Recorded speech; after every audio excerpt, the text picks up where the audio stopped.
Itoophiyaan baatii adoolessaa keessa hiriirtota mormii kumaan lakkaa'aman miseensota paartilee mormituuf gaazexeessota hidhaatti naqxe.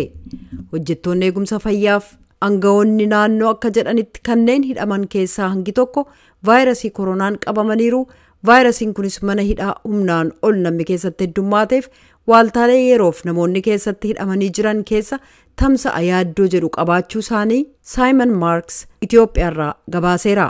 Erga COVID-19 argamee qabee hanga ji'a afuritti waaltaa wal'aansa vaayirasii koronaa magaalaa Zuwaay keessaa waan hojjetan hedduun turre jedhu hoogganaan narsoota gamasii Dambal Qaasim.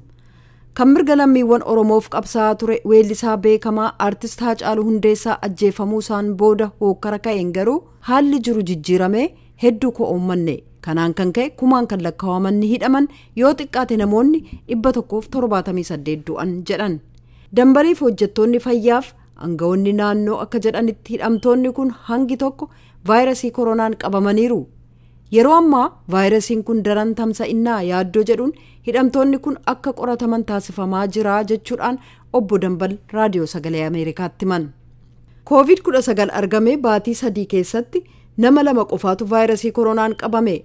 Torbanneen darbanii qabee garuu namoota 23 qabamuu isaanii galmeessine. Mana hidhaa keessa erga jeeqamni kun ka'ee as namoota 150tu kutaa tokko keessatti hidhamu. Kanaafi kan namoonni mana hidhaa keessatti vaayirasii koronaan qabamaniif jedhan.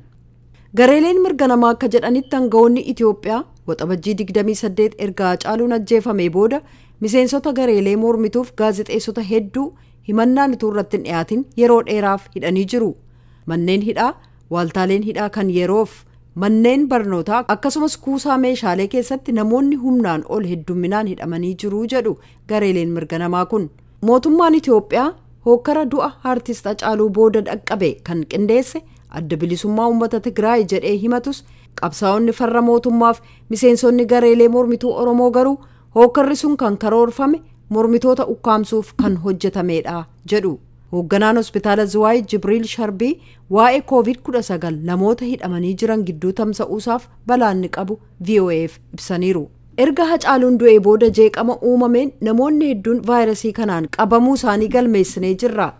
Dubartoonni 3 vaayirasii kanaan qabamanii magaalaa dhiyoo jirutti ergamaniiru. Namoonni itti dabalaa qabamuu isaanii ni shakkina, kanaaf qorannaa itti dabalaa geggeessaa jirra jedhan.